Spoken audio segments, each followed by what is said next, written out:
한 주간의 정치 이슈 속 궁금증 풀어보는 시간입니다. 정치와이 오늘도 왜라는 질문 해보겠습니다. 김준일 시사평론가, 윤희석 국민의힘 전 선임 대변인과 함께합니다. 안녕하세요. 네, 안녕하세요. 안녕하세요. 여야 정기국회 앞두고 1박 2일 일정으로 워크숍 연찬회 열고 있습니다. 여당은 개혁입법 강행, 야당에선 전쟁 출정식 얘기도 나옵니다. 주목하신 내용 혹시 있으셨을까요? 근데 뭐 말씀하신 대로 전쟁 출정식 죽을 각오로 뭐 뛰겠다 뭐 이렇게 얘기를 했잖아요. 국민의힘 장동혁 대표도. 그러니까 지금 뭐 이제 여야 관계가 경색도 돼 있고 뭐 이해되는 측면도 있는데 전쟁을 지금 치르는 게 맞나 그 생각이 들어요. 그러니까 대통령하고 이제 여야 대표회담 뭐 이런 영수회담 쓰지 말라고 해서 이제 안 쓰겠습니다만 대표회담 뭐 이게 요청이 왔는데 그러면은 전쟁 나가는데 뭐 전쟁 중에도 뭐 대화를 한다라고 하기는 하지만은 이게 잘 되겠나 뭐 그런 생각이 많이 들어요. 그래서 이 강경 모드가 뭐 어쩔 수 없이 가는 거긴 한데 이게 좀 많이 삐그덕 되겠다 그 생각은 많이 듭니다. 윤희석 대변인, 네. 개혁입법은 강행하겠다는 의지가 강합니다. 뭐 숫자가 안 되니까요. 저희는 뭐 그걸 입법을 개혁이라고 얘기하시니까 좋게 보일 수도 있겠지만 저희 입장에서 반대하는 부분이 많죠. 네. 전쟁 치르는 기분으로 이제 하겠다. 저 연찬에서 나왔는데 제가 주목한 거는 이 특강하신 교수님이 계세요. 네, 박명호 네. 동국대 정외과 교수께서 네. 아주 중요한 얘기를 하셨는데 2022년 대선 승리가 착시다. 가치 중심이 이동하고 민주당 주류가 되는 것을 우리가 알아야 한다. 보수가 시대적인 실패했다. 민심과 당심이 어느 정도 벌어졌는지 연구할 필요가 있다. 정말 아픈 얘기를 이 국회의원과 이 지도부를 향해서 바로 하셨거든요. 이걸 정말 새겨서 들어야 합니다. 이런 지적이 있다는 것. 이번 전당대회 결과는 결과대로 해석을 하지만 그 과정에서 있었던 당신과 민심의 괴리에 대해서 과연 얼마나 엄중하게 생각하고 있어야 하느냐. 그 부분에 대한 질문을 던졌다고 봅니다. 이재명 대통령 귀국하자마자 장동혁 국민의힘 대표와의 회동 추진 지시를 했습니다. 이 회담, 이 성과 설명의 자리입니까? 그렇죠. 예.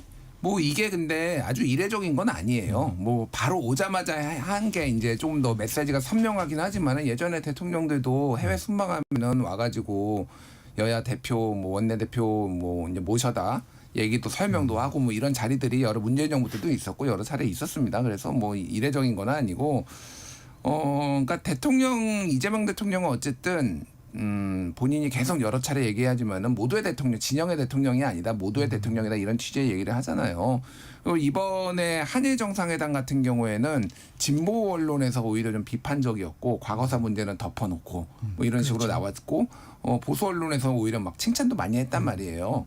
그러니까 이제 그렇게 설명을 할 만한 기회 그리고 대통령 지지율 관리 뭐 이런 것들이 종합적으로 되고 이제 좀 의식을 했다고 보고 이제 야당 대표가 곤란하기보다는 이제 뭐 고심에 들어가는 거죠. 그러니까 이게 거절을 하면은 또 그렇죠.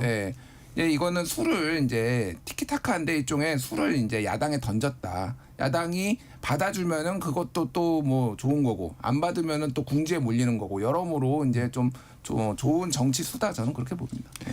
장동혁 대표는 고민이 좀 있어 보입니다. 그냥 뭐 식사하고 덕담하고 이런 자리는 뭐 적당치 않다는 지금 생각인 것 같습니다. 어떻습니까?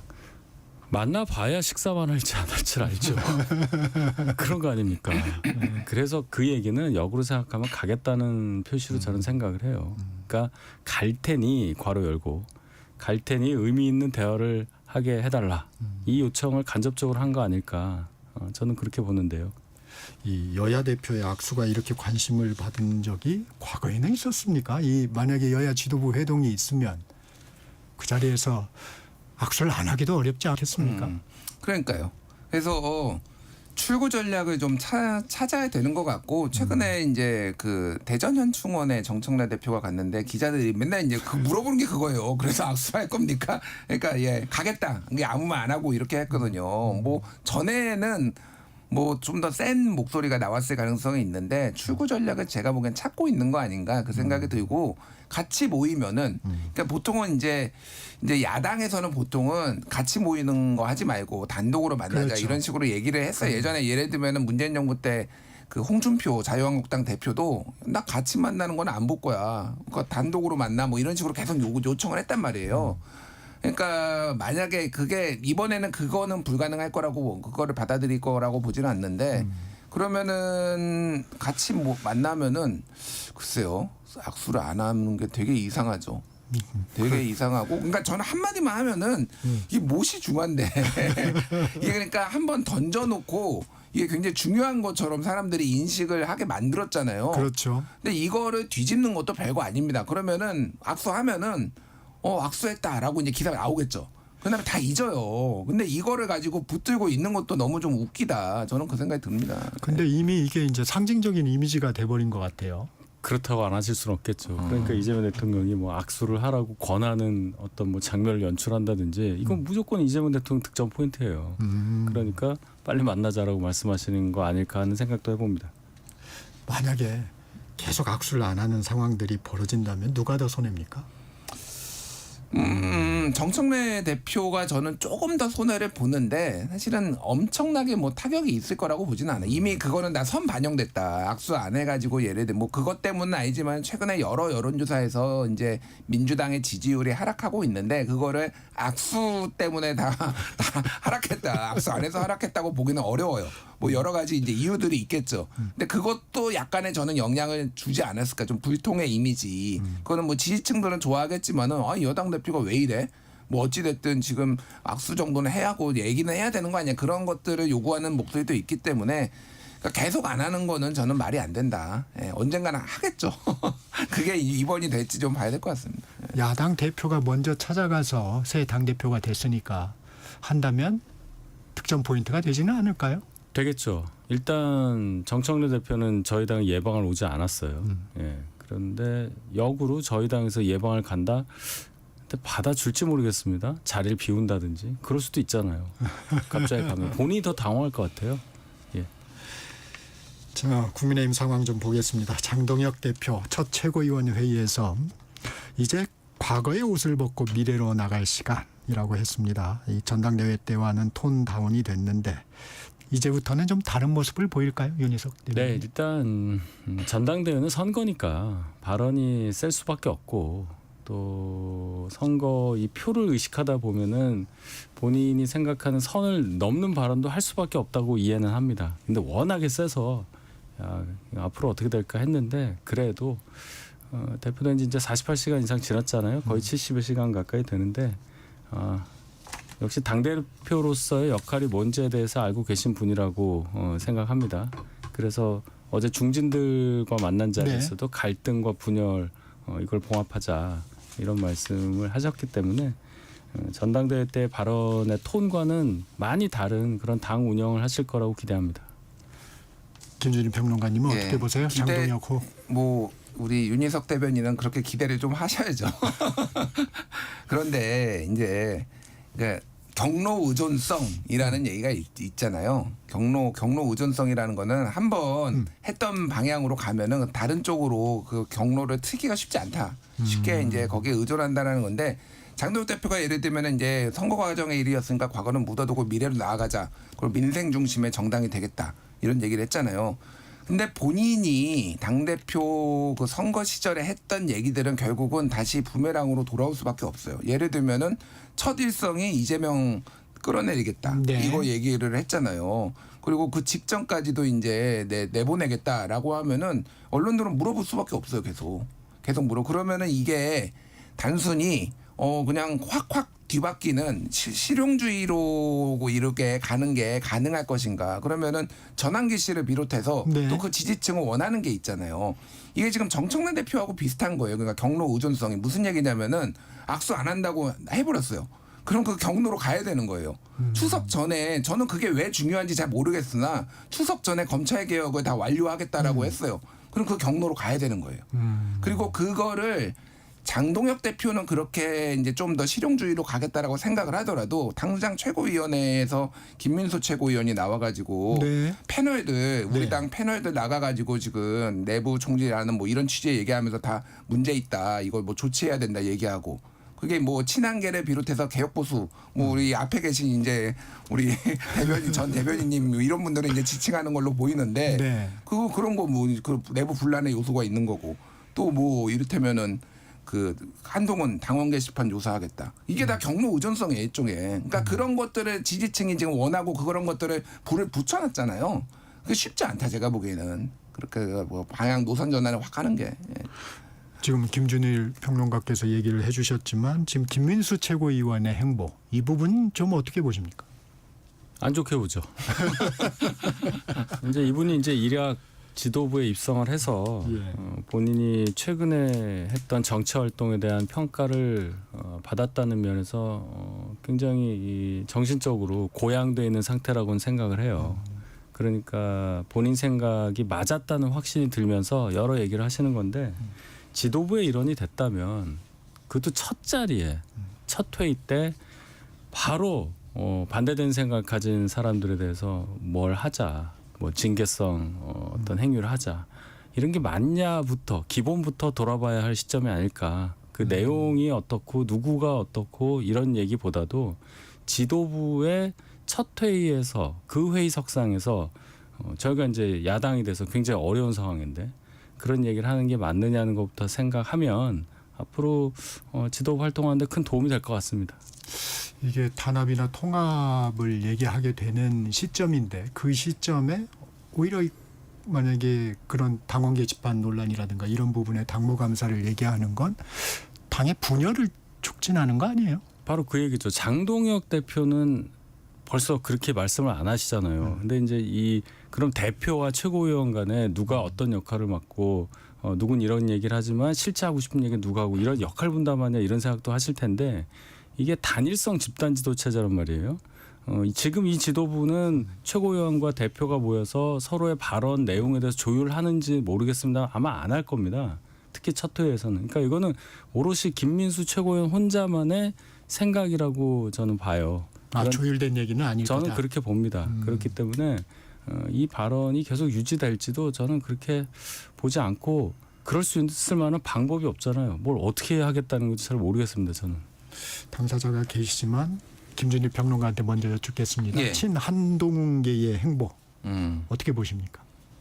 그러니까 지금 어쨌든 이번 선거 결과를 놓고 뭐 한동훈 전 대표 아니면 친한동훈계가 좀 타격을 입은 건 사실인 것 같아요. 그걸 부인할 수는 없고 왜냐하면은 마지막에 되면은 최악을 피해야 된다 이런 이제 메시지까지 내서 사실상 김문수 후보를 지지하는 그런 걸로 이제 읽혔는데 결국은 반 한동훈 정서를 또 확인을 했고 그게 이제 김문수 후보가 안 된 이유 중에 하나가 한동훈 전 대표에게 공천을 주겠다라는 이제 그 TV 토론에서의 그 이제 밸런스 게임 질문 이게 좀 영향을 줬다라는 거예요. 김재현 최고가 또 얘기했잖아요. 그 부분도 문자가 항의 문자가 한 500통이 왔다고 직접. 그게 500명만 그랬겠냐고요. 그러니까 이게 상당히 반 한동훈 정서가 강한 것도 확인을 했고 그리고 친한동훈계 아니면은 개혁 보수의 한동훈 대표의 표 견인력 이런 것들도 한계가 있는 거 아니냐 이런 이제 의문점이 남았죠. 거기에다가 지금 이제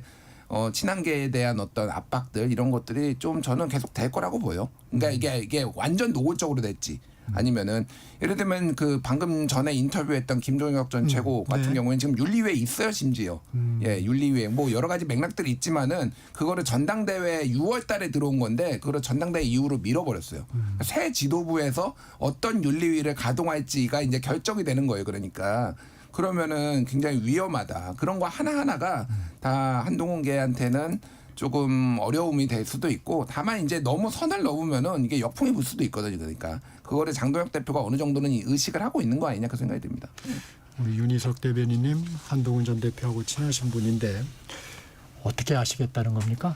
한동훈 전 대표는. 뭐 앞으로 계속 이제 뭐 정치하는 건 당연한 거고요. 네.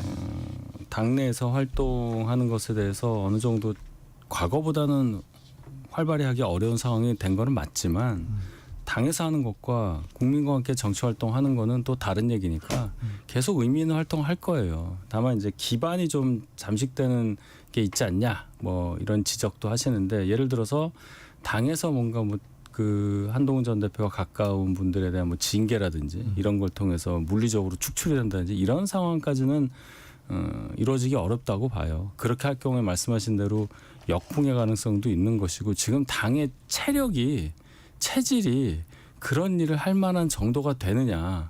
그게 뭐가 돼야 하든지 말든지 할 텐데 단란 개헌 저지선에서 몇 석 초과한 상태에서 연이은 어떤 악재 선거에서도 지고요. 큰 선거 또 전당대회 과정에서 드러난 당의 극심한 이 허약함 또 분열상 이걸 치유하는 게 우선이라는 걸 잘 알기 때문에 일각에서 말씀하시는 그런 해석들에 대해서는 너무 나간 말씀이다. 이 말씀을 먼저 드리면서 계속 저희는 하던 대로 하겠다. 그 말씀 드립니다.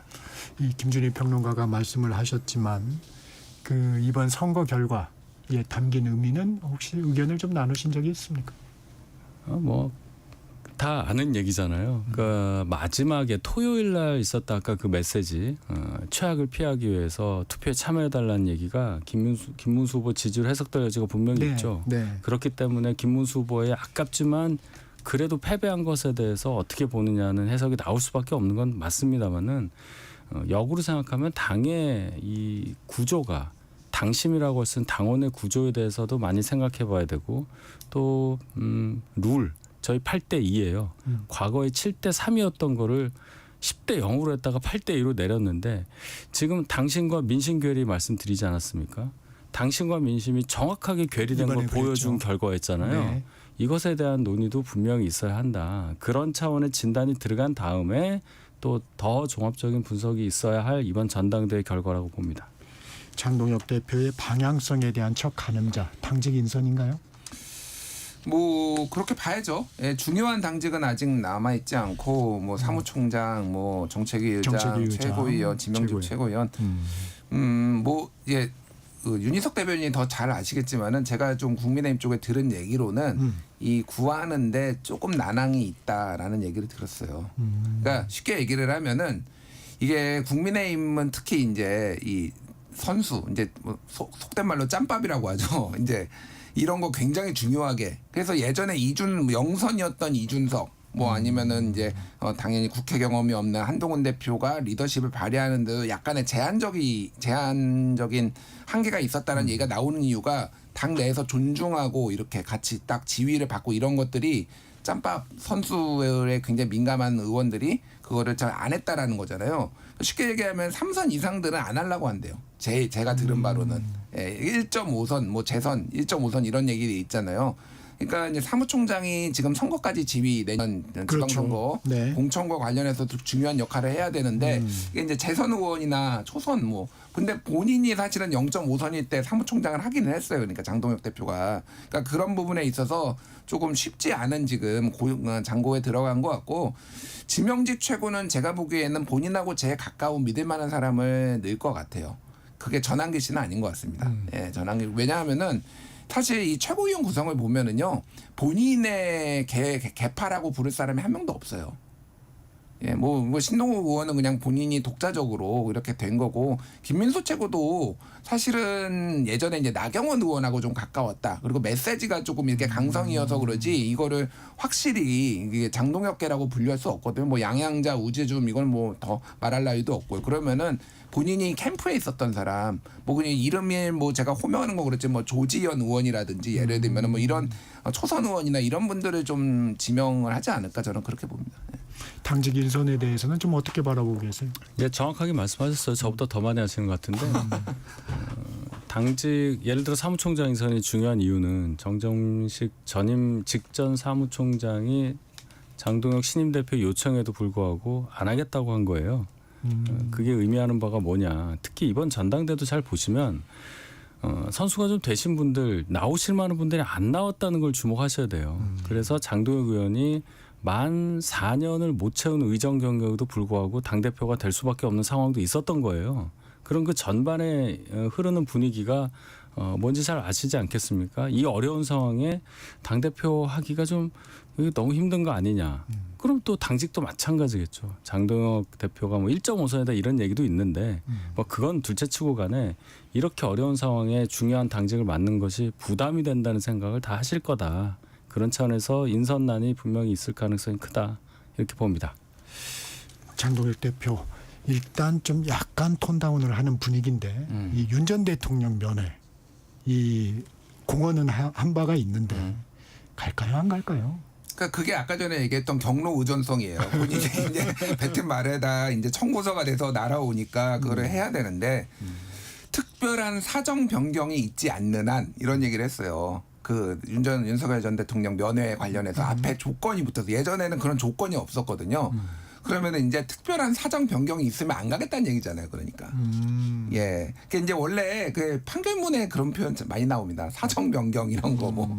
그래서 이제 특별한 사정 변경을 얘기를 하고 지금은 사실은 면회가 안 되는 걸로 알고 있어요. 지금 변호사들을 제외하고는 면회가 안 되는데 이제 추후에 그런 상황이 왔을 때 저는 조금 뜸을 들이면서 조금 시간을 일단 벌어보려고 할 것 같아요. 지금 첫 번째 행보들이 되게 중요하게 지금 보고 있잖아요. 근데 그 첫 번째 행보를 중요하게 여기기 때문에 과거를 이제 옷은 벗어 던지고 미래로 가자 이런 건데 다음날 윤석열 만난다?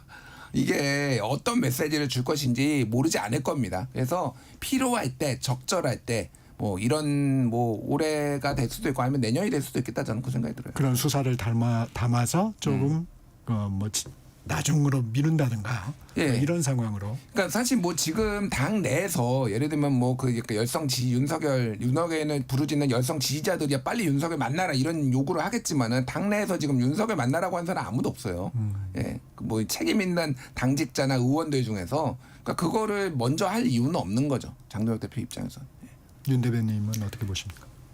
장 대표 입장에서 당연히 그런 판단을 하실 텐데 문제는 본인이 얘기했던 대로 뉴미디어의 힘으로 당선이 됐단 말이에요. 그 밖에서 그런 요구, 소위 말한 청구서를 들이밀 가능성이 대단히 크단 말입니다. 전 모 씨 이런 분들 밖에 굉장히 왕성한 활동을 하고 있잖아요. 그러죠. 아무 말이나 막 한단 말입니다. 근데 이게 굉장히 부담이 될 거다. 그분과 개인적으로도 소통하시는 걸로 알고 있는데 장 대표가 그분이 예를 들어서 윤 대통령 관련한 발언을 하면서 요청을 하고 밖에서 막 떠들 때 그때 그러면 장 대표에게는 거기에 대해서 답변할 상황이 발생하는 거예요. 계속 답변을 요구하겠죠. 그렇죠. 네. 아니면 밖에서 계속 얘기를 하니까 뭐라도 물어보고 답을 해야 되니까 결론적으로는 이 전당대회에서의 그 발언들이 되돌아오는 이것에 대해서 어떻게 할 거냐는 것은 장 대표의 몫입니다. 이 검찰개혁 문제도 좀 살펴보겠습니다. 민주당 정성호 법무장관과 민주당의 특위 지금 이상 기류가 있는 건가요? 아니면 자연스러운 논의 과정인가요? 김준일 평론가님은 어떻게 보세요? 이상 기류가 있는 자연스러운 논의 과정이죠. 정치인처럼 얘기하고 그러세요. 아니 뭐 이상 기류가 없다라고 얘기하기엔 조금 그렇잖아요. 이상 기류라고 하기보다는 분명히 이견은 있다. 그 이견이 명백하게 정성호 장관이 본인이 입장을 얘기를 하고 다만 이제 뭐 이제 너무 나간 거 아니냐 이렇게 민영배 위원장이 얘기를 하니 거기에서 한 발 물러서는 모습 당이 이제 주도해야 된다 이런 메시지까지 나왔습니다. 그러니까 이게 막 한번 작심해서 이걸 한번 폭발시켜 버려야 된다. 언론 막 이 당원들을 폭발시켜야 되겠다라고 정성호 장관이 마음 먹은 건 아니지만은 나는 동의하지 않는다. 지금의 이 방식에 대해서. 그리고 그거를 당에서 더 심사숙고해달라고 메시지를 던진 거는 분명합니다. 그래서 저는 이건 조금 좀 길지 않게 얘기를 하면은 민주당이 검찰 개혁을 얘기를 한 게 사실은 뭐 노무현 정부부터 이름이 나온 거고 그거를 조금 이 현재 이런 분위기는 사실은 문재인 김윤혜의 검찰을 생각하는데 이 책 나올 때부터 이미 본격적으로 시작됐다 야당 시절에 시작됐다고 봐요. 10년이 넘었거든요.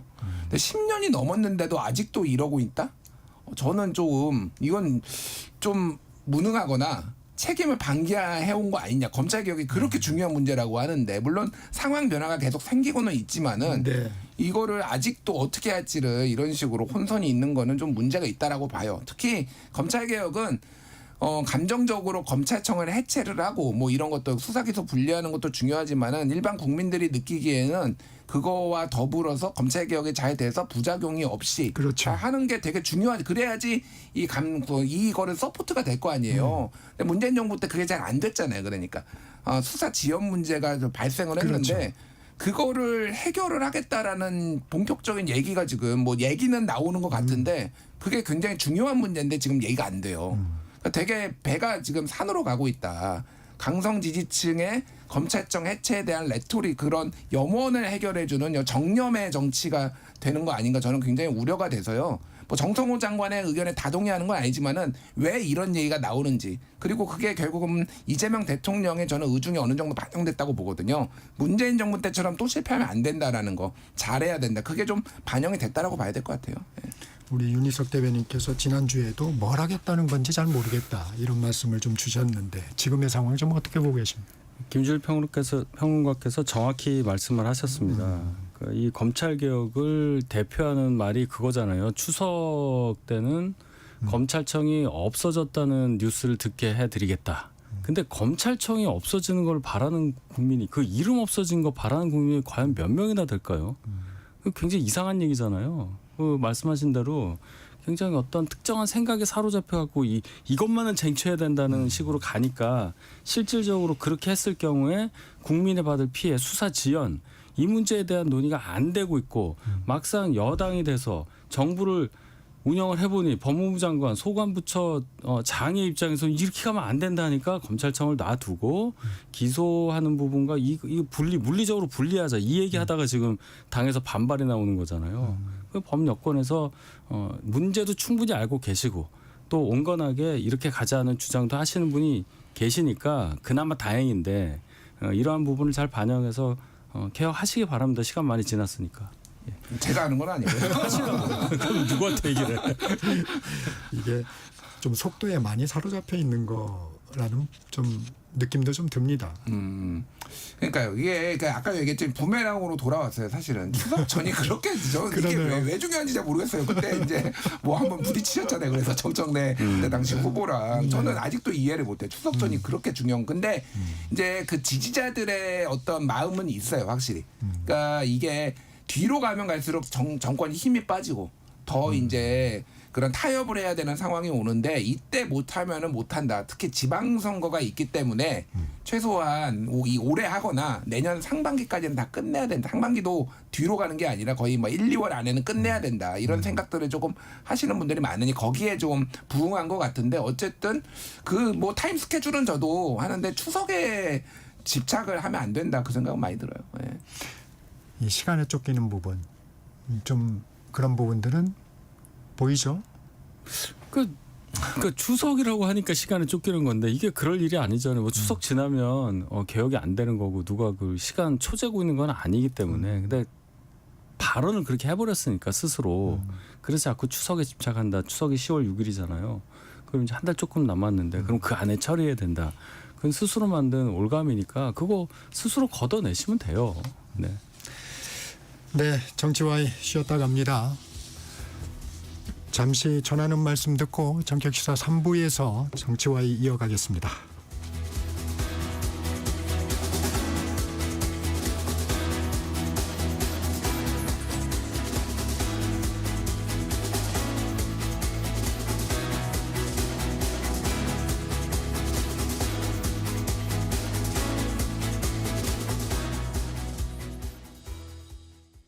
잠시 후 8시 반부터 일부 지역국에서는 해당 지역 방송을 보내드립니다.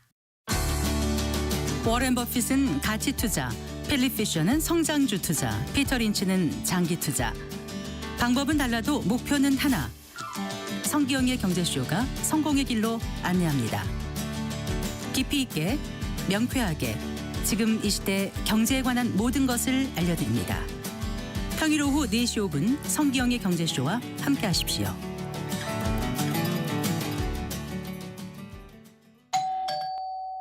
편지 왔습니다.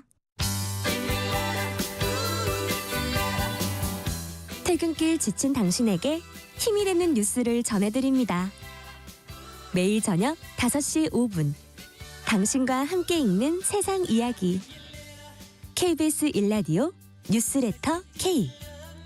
지금 시각은 8시 30분입니다. KBS.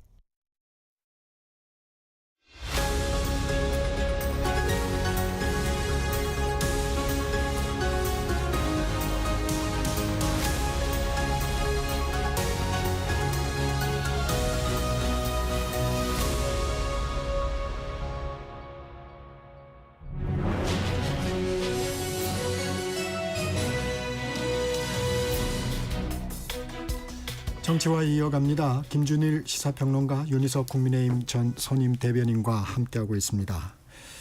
한덕수 전 총리 구속영장 기각 상황도 좀 보겠습니다. 법원은 법적 평가에 있어서 다툴 여지가 있고 증거인멸과 도주 우려도 없다고 판단했습니다. 어떤 부분이 좀 결정적으로 작용했을까요? 그러니까 이게 방조 혐의였거든요. 방조였죠. 예, 그리고 특검에서 처음에 이제 한덕수 총리 수사할 때 부작위라는 표현을 썼어요. 그러니까 부작위는 예를 들면은 해야 할 일을 이제 하지 않은 거. 보통은 안 해야 할 일을 한 거는 명징하잖아요. 그러면은 예를 들면은 그게 뭐 이제 요 비슷한 다른 국무위원 사례를 보면은 이상민 전 행안부 장관이 소방방재청에 전화를 해서 언론사 단전 단수를 하라. 하지 않아야 될 거를 한 작위잖아요. 그러면은 이거는 이건 나쁜 짓인데라고 해서 소명도 되고 그래서 그런 부분이 있는데 부작은 애매해요. 그러니까 국무회의를 열지 않았어야 됐다. 그 윤석열 대통령의 비상계엄을 막기 위해서 아예 요건을 충족시키지 않아서 11명을 모으지 않았어야 됐다라든지 뭐 이런 건데 저는 그래서 다른 사람들보다는 죄송합니다. 영장이 기각될 확률이 있다라는 거고 또 하나 한덕수 총리가 그러니까 시키는 대로 다 했어요. 시키는 대로 했다라는 게 나오라면 나오고 진술하라면 하고 그러면은 법원이 보기에는 이거는 뭐 딱히 예전에 거짓말을 한 부분은 있지만은 굳이 이거를 이제 구속을 시켜야 되나? 뭐 이렇게 좀 봤을 가능성이 상당히 높다. 예. 대변인님은? 예, 특검은 이제 그렇게 볼 수 있겠죠. 죄를 물어야 한다는 입장에서는 그때 총리가 잘했으면은 계엄이 성립을 했겠느냐. 국무회의도 안 하고 계엄 선포를 할 수 없으니 그 과정에서 적극적 역할을 안 했으니까 결과적으로는 방조한 거다. 하게끔 놔둔 거다라고 보는 건데 근데 결론적으로 보면 누구라도 당시 한덕수 총리 입장이었을 때 예를 들어서 뭐 물리적으로라도 막아야 되지 않냐 하는데 그러한 상황 판단을 그 급박한 순간에 할 수 있었겠느냐를 한번 돌아보면 더 정교하고 정치하게 논리와 증거에 의해서 공소장에 그걸 밝혔어야 한다. 특검 입장에서는 특히나 그 국무회의 개최 여부에 대해서요. 개최에 대해서 이거 계엄 통과시키기 위해서 한 거라는 특검의 주장에 대해서 한덕수 총리는 시간도 좀 끌고 국무위원들 다 와서 반대 의견 개진하기 위해서 자기가 했다 이렇게 됐잖아요. 이게 완전히 입장이 바뀌는 건데 특검 주장을 입증할 만한 뚜렷한 뭐가 없어요. 제가 봐도 이 말 들으면 이 말 맞는 것 같고 저 말 들으면 저 말 맞는 것 같잖아요. 그러니까 여기에 대해서 더 정교하게 하지 않으면 다음에 뭐 다른 걸로 다른 증거가 있어서 예를 들어 자귀에 대한 뭘 한 것에 대해서 추가로 해서 구속영장 신청하면 통과됐을지는 몰라도 발부될 가능성이 있을지 몰라도 이 상태에서는 법원 판단이 바뀌기 어렵다고 저는 생각합니다. 근데 저는 이제 자귀의 증거 가능성이 좀 있다라고 본 게 한 일주일 전이었는데 그때 한덕수 총리가 유인촌 문체부 장관한테 전화를 했고 유인촌 문체부 장관이 갑자기 한예종 폐쇄 이 지시가 내려간 게 있어요. 근데 그 전화 내용은 밝혀지지 않았어요. 근데 인과관계로 봤을 때는 전화 받자마자 바로 한예종 폐쇄 지시를 했다라는 거잖아요. 한예종은 이제 구 안기부 건물입니다. 예. 저기 그러니까 이게 뭐 이유가 여러 가지가 뭐 해석이 있겠지만은 여기에도 가두려고 했다. 사람들 잡아서 뭐 벙커에도 가두고 연평도에도 보내고 뭐 하지만은 그 중에 하나가 여기였다라는 걸로 추정이 돼요. 그러면 이거는 자기 이게 만약에 그래서 특검이 만약에 추가로 하면은 이 부분을 저는 이 자귀 부분을 집중적으로 팔 것 같아요. 그러면. 예. 근데 그 한예종 졸업한 분한테 들어보니까 그 구 안기부 청사 그 건물이 뭐 CIA에 따라서 지었다는 그 건물은 이미 다 철거가 됐고 기숙사로 썼던 건물만 남아 있다. 예, 그렇게 들어서 그냥 과거에 거기가 안기부 청사가 있던 자리다. 그것 때문에 더 과하게 생각하는 경향도 있다. 이 말씀은 근데 첨언합니다. 한예종을 왜 폐쇄해야 되는지는 솔직히 잘 모르겠습니다. 근데 그거를 뭐 안기부 구청사 그 부지다 그렇게 하니까 더 이상하게 들리잖아요. 예, 그 얘기를 드린 거예요. 근데 이제 관심이 가는 부분이 이 부분입니다. 민주당에서 내란 혐의 전담 특별재판부 설치를 주요 내용으로 하는 내란 특별법을 다음 달에 상정하겠다고 합니다. 이 부분은 좀 어떻게 보세요? 그 법원이 안 좋아하겠죠? 특별재판부를 만든다. 굉장히 혁명적인 얘기잖아요. 우리가 이제 혁명이라는 단어를 들을 때 느끼는 감정들이 있는 건데 제가 이 단어를 쓴 이유는 없던 걸 만든다는 것에 대한 어떤 급진성, 거기에 대해서 갖는 어떤 본능적인 거부감 이런 말씀을 드리는 거예요. 이게 정파를 떠나서 우리 법원이 엄연히 있고 특검에 의해서 수사가 진행되고 있고 법원에서 잘 가고 있는데 특별재판소를 만든다. 그러면 여당이 의도하고자 하는 결과를 얻기 위해서 하는 거냐 이런 또 생각이 탁 들잖아요. 너무 과하게 안 하셨으면 좋겠습니다. 지금 특검에서 수사에서 구속영장 청구했는데도 발부가 안 되는 경우도 있어서 수사 자체도 잘 안 되고 있는 상황에서 따로 특별재판소 만든다는 것 자체가 뭘 의미하는지를 국민께서 다 아시잖아요. 네. 이 사법부에 대한 비판을 하면서 이 부분이 나왔는데 어떻게 보십니까? 그러니까 저는 이거는 뭐 논의를 못 해볼 일인가 그 생각은 들어요. 그러니까 이게 뭐 예를 들면은 그 사법농단 양승태 대법원장의 사법농단 뭐 그 사건이 있을 때도 이게 잠깐 언급이 되다가 김명수 당시 대법원장이 좀 부정적인 의견도 했는데 사법부 입장에서는 당연히 반대할 수밖에 없죠. 본인들을 못 믿는다고 하거나 다른 기관이 이렇게 하는 건데 근데 특별 검사도 있잖아요. 예, 특별 재판부라는 게 반드시 없어야 되는 것인가. 그리고 또 하나는 이게 다른 사건이 아니고 그 소위 말하는 내란 불법 비상계엄에서 이게 국헌이 문란해지고 굉장히 민주주의가 위협을 받은 상황이었단 말이에요. 그러면은 특별 재판부에 대해서 검토도 못 해볼 상황이라고 저는 보지는 않습니다. 다만 이제 이거를 이제 정치적으로 해석을 하면은 사법 개혁을 하겠다라고 해서 사법부를 압박하는 거 아니냐. 그리고 지규현 판사에 대한 불신 뭐 이런 것들이 있는 거 아니냐인데 지규현 판사 문제는 저는 뭐 좀 명확하게 사법부가 입장을 밝힐 필요가 있는 게 지금 그 추미애 법사위원장이 얘기했잖아요. 아니 그 뭐 접대 의혹이 나왔어요. 그래서 그거를 사법부에서 우리가 조사하겠다라고 해서 직접 소명도 들었잖아요. 그럼 밝혀야 되는 거 아닌가요?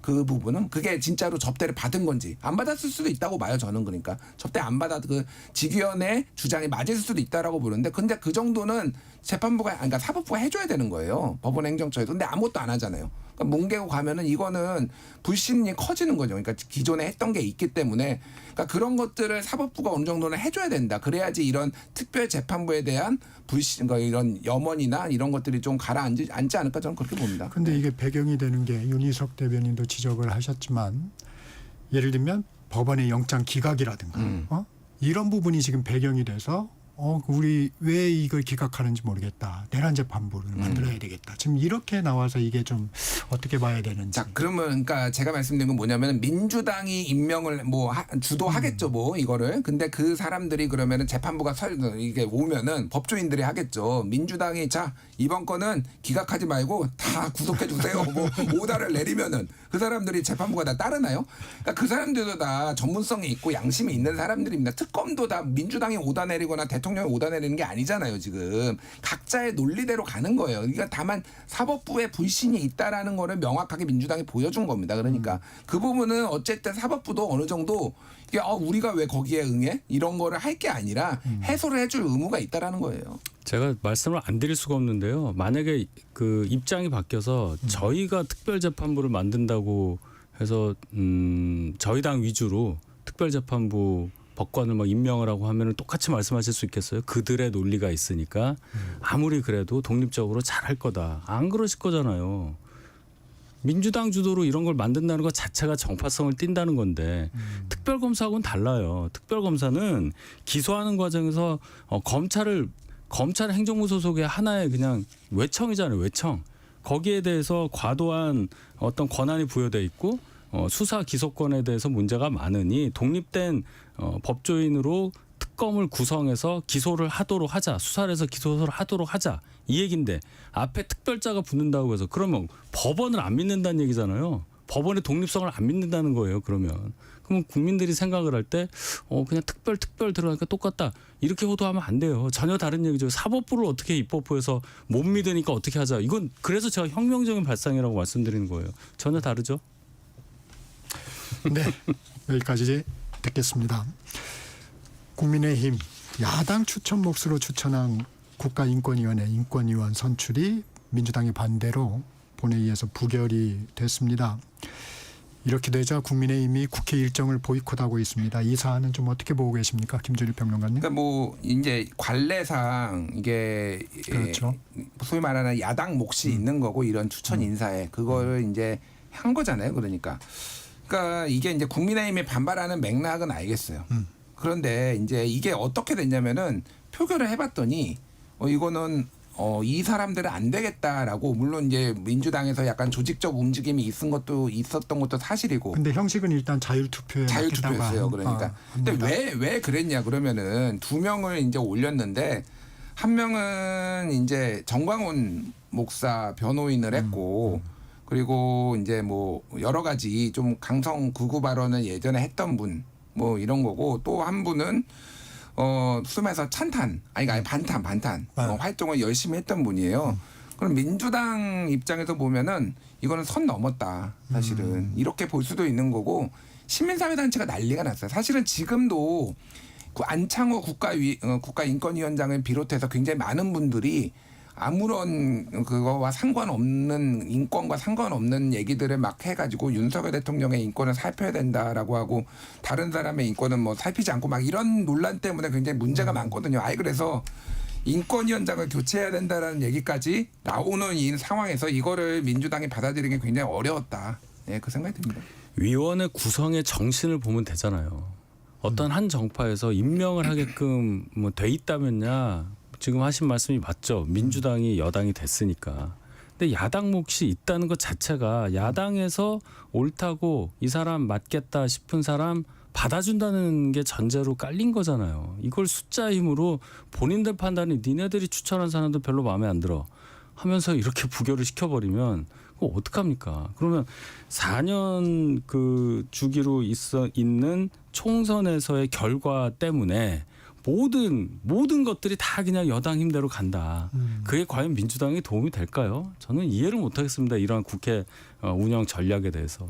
윤 대변인님, 그러면 이게 국회 일정을 야당이 보이콧할 만한 사안인가요? 어떻습니까? 그 부분에 대해서는. 문제점이 극명하게 드러나는 대표적인 사례가 될 수 있으니까요. 뭘 해도 민주당 마음에 조금이라도 안 들면 표로 그냥 응징을 해버리니까 국회 일정 저희가 뭐 힘은 미약하지만 국회 일정에 순응하는 것이 방법이 될 수 없다는 결론에 도달할 수밖에 없어요. 그러면 할 수 있는 방법이 뭐예요? 저희가 본회의 표결에서도 상당히 많은 부분에 있어서 아예 표결 자체를 안 하잖아요.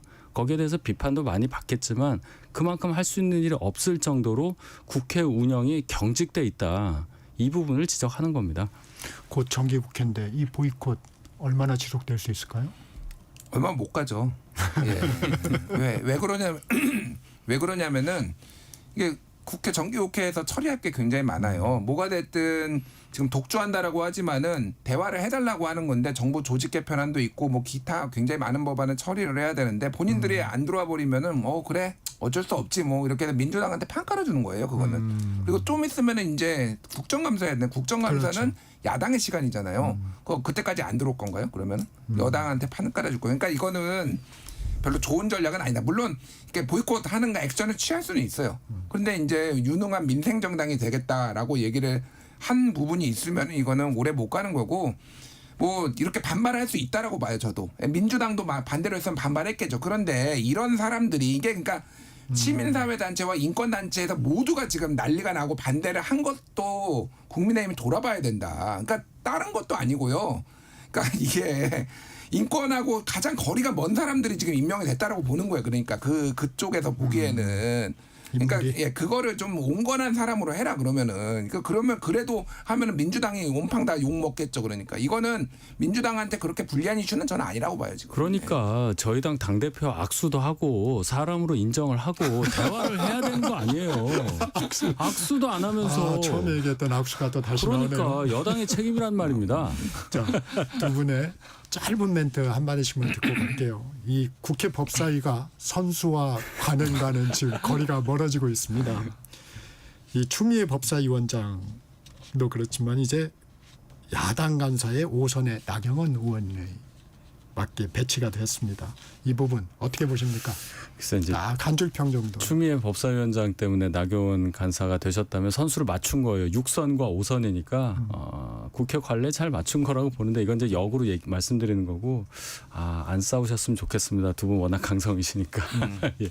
우리 김준일 평론가님 예. 기대됩니다. 팝콘 각이다 했다. 그리고 저는 잘 싸우셨으면 좋겠다. 오히려 안 싸우시는 게 아니라 싸워도 좀 잘 싸우셨으면 좋겠다. 그 생각이 듭니다. 예. 여기까지 듣겠습니다. 당당 토론이 아니군요. 정치와이 김준일 시사평론가, 윤희석 국민의힘 전 선임 대변인과 함께했습니다. 고맙습니다. 감사합니다.